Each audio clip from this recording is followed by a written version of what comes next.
Oke, ini adalah hari yang ditunggu-tunggu dan semua akan sangat sensitif terhadap pengumuman data non-farm payroll yang sempat tertunda.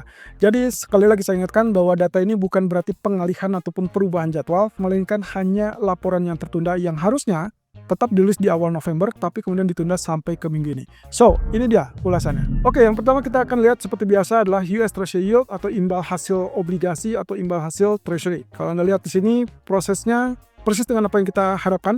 Jadi setelah kemarin dia naik, kemudian tertahan, lalu kemudian dia recover, lalu kemudian dia tertahan. Jadi otomatis yang kita lihat di sini adalah ada asumsi bisa saja menjadi mini double top ya. Jadi kalau lihat di sini rejectionnya pas di zona support atau resisten. Kemudian yang paling penting lagi adalah bahwa kenyataannya ini masih tetap terganggu dengan potensi bisa saja terjadi kenaikan seperti ini. Ya, jadi asumsinya adalah kita masih dibayangi oleh bullish. Itu pun yang catatan kalau misalkan data nanti malam secara mengejutkan jauh lebih tinggi daripada ekspektasi. Sebaliknya, kalau misalkan ternyata yang terjadi adalah datanya relatif lebih rendah, maka yang kita bisa pastikan ini adalah menjadi double top, sehingga nantinya penentuannya adalah saat dia turun bertubi-tubi dan akhirnya penentunya dari level support 4,10 ini. Ya, jadi ini ya kita perlu tinjau dalam 1 atau 2 hari ke depan. Ingat, bukan hanya non-farm payroll, karena 2 hari ke depan pun kita masih punya agenda untuk CPI. Besok malam kita akan lihat data retail sales. Jadi 2 atau 3 hari berturut-turut akan sangat membebani market dan volatility akan sangat meningkat. Nah, sebaliknya kalau kita perhatikan dari posisi US dollar, lagi-lagi kita masih tetap memiliki kesempatan untuk melihat dia lanjut penurunan. Nah, cuman masalahnya adalah dia saat ini berada di level support yang bisa dikategorikan cukup kuat. Dan kita tinggal tunggu mana yang akan terpicu atau tertrigger. Yang jelas kalau kita lihat dari area 9800, lalu kemudian kita lihat juga dari potensi rising wedge yang sudah confirm saat beberapa waktu yang lalu, kemudian dia rebound tapi juga akhirnya ambrol, dan kita tinggal tunggu potensi berikutnya adalah level support yang ini. Nah, 9800 itu akan menjadi trigger untuk kemungkinan melanjutkan penurunan tersebut. Tapi sebaliknya, kalau datanya relatif mengejutkan lebih tinggi daripada ekspektasi, asumsinya misalkan tiba-tiba ada 150.000. Nah, non-farm payroll seperti itu akan membuat dolar akan relatif reaktif positif ataupun relatif naik. Posisinya itu akan sangat merugikan tentunya dan akan juga didukung oleh kenaikan imbal hasil treasury. Oke, kalau begitu kita perhatikan dari solid ataupun oil terlebih dulu. Kita lihat di sini posisinya dia dalam tekanan turun. Lagi-lagi tekanan turun ini masih terus terjadi, terutama kalau memang terjadi kesepakatan damai antara Rusia dan Ukraina. Oke, ini adalah areal yang harus kita waspadai, $55. Kalau misalnya itu tembus, maka asumsi saya ini akan terjadi penurunan lanjutan seperti yang ditunjukkan di grafik weekly. Jadi kita masih punya agenda, itu sangat memungkinkan untuk mengejar area 53 ataupun bahkan 51. Nah, tapi catatannya di grafik 4, sebetulnya tadinya kita sempat berharap terjadinya rejection di zona support, tapi sayangnya itu gagal. Jadi kalau misalkan kita kemarin mengharapkan ini double bottom, ternyata gagal setelah dia terjadi perembusan ini. So, kalaupun misalkan lihat ke depan, maka sebetulnya kita punya harapan juga di sini akan terjadi semacam rejection. Tapi lagi-lagi belajar dari apa yang terjadi dalam 1 minggu terakhir dan juga perkembangan bahwa Amerika sangat optimis dengan kemungkinan perdamaian Rusia Ukraina, maka kita asumsikan kita lagi-lagi mengincar sell terlebih dulu. Patokannya adalah as long dia nggak naik di atas level 58, maka area berapapun rebound itu adalah sempat kita lakukan sell dan sell on rally tentunya. Dan hindari melakukan sell di area 55 karena yang diartikan adalah level support psikologis bisa menahan sementara waktu. Tapi kalau misalkan kita asumsikan bahwa Rusia dan Ukraina betul-betul sepakat dan terjadi perdamaian dalam waktu dekat, ya berarti $55 ini akan tembus dan kita akan targetkan ke level 53 ataupun $51. Nah, kemudian kalau kita perhatikan dari pound sterling, berhubung 2 hari lagi ke depan, hari Kamis adalah BOE meeting. Sebetulnya yang kita lihat dari beberapa proses yang terjadi, Anda bisa perhatikan ini pergerakannya mirip semua, terulang dan pengulangan. Ya, tinggal yang terakhir ini sebetulnya target kenaikannya sudah berhenti di situ dan kita asumsikan bahwa itu adalah puncaknya.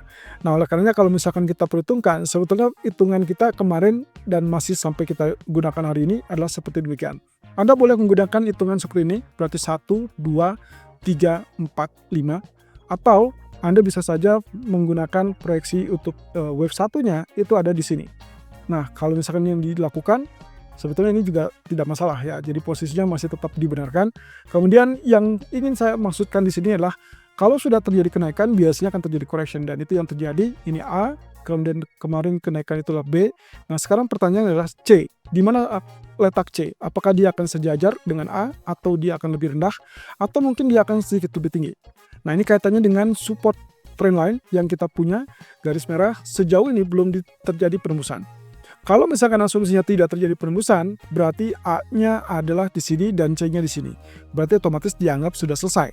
Kemudian nantinya akan terbentuklah yang namanya double bottom. Dan ini sangat bisa untuk terjadi kenaikan kembali, tembus ke level 1.3410. So, yang saya ingin Anda lakukan setelah data ekonomi tadi menunjukkan bahwa tingkat pengangguran Inggris mengalami kenaikan ke 5,1% dari 5,0%, seharusnya kita melihat ini adalah tekanan untuk DOJ. Seharusnya kita melihat ini tekanan untuk BOE melakukan pemangkasan suku bunga lebih lanjut, bukan hanya untuk hari Kamis saja. Jadi artinya kita mungkin akan melihat ini sebagai rejection atau potential rejection dan kembali mengalami penurunan. Tapi jangan lupa ya, di sore hari pun 4:30 nanti kita akan dapatkan data PMI Inggris.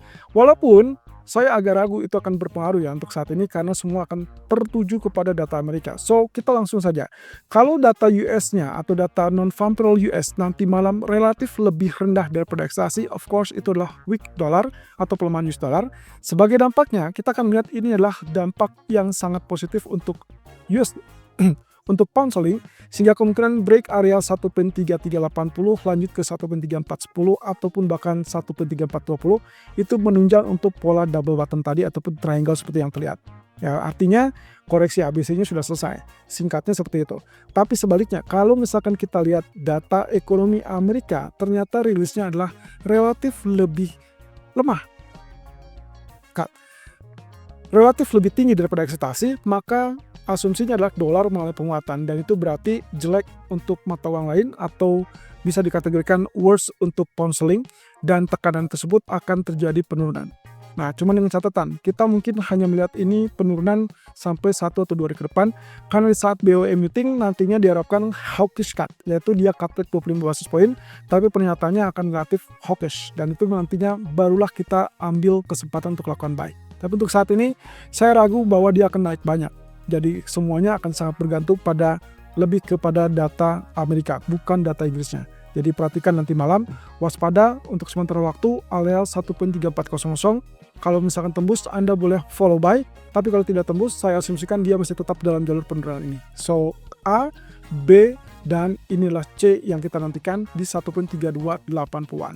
Oke, kemudian terakhir yang kita lihat dari emas. Posisi daily sebetulnya agak mencurigakan. Kalau Anda perhatikan dari candlestick daily 2 hari berturut-turut, itu ditutup dengan shooting star. Secara teknis ini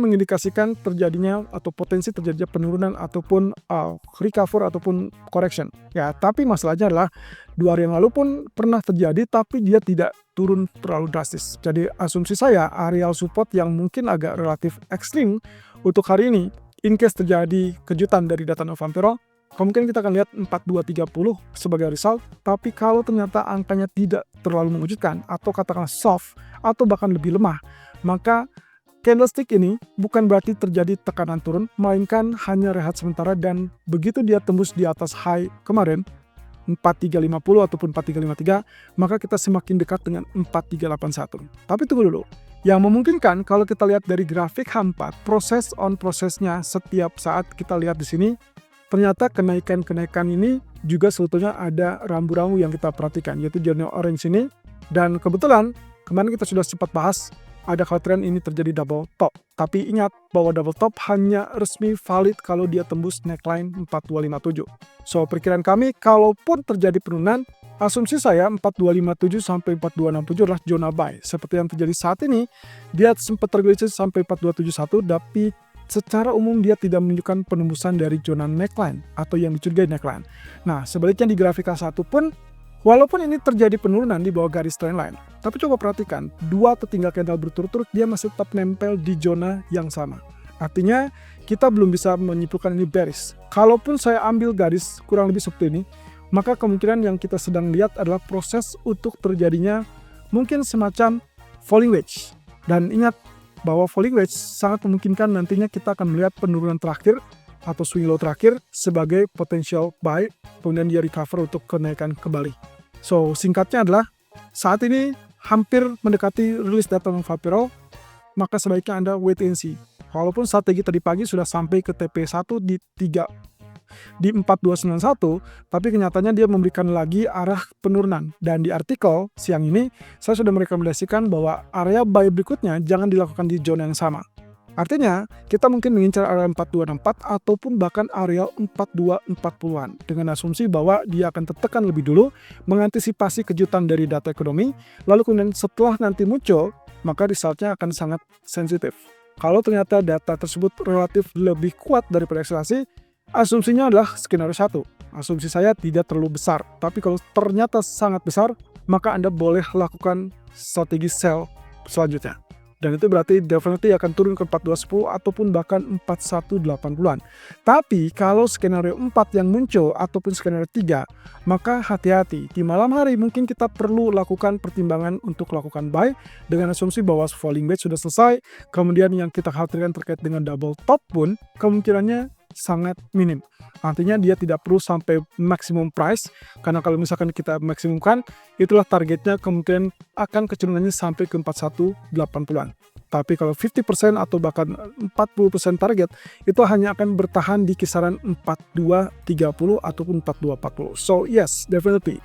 Anda bisa pertimbangkan lakukan buy di 4240 ataupun 4260. Andai kata dalam beberapa jam ke depan, area kenaikan tidak berhasil naik di atas 4.300 kembali. So, perhatikan dan sangat sensitif dengan data ekonomi.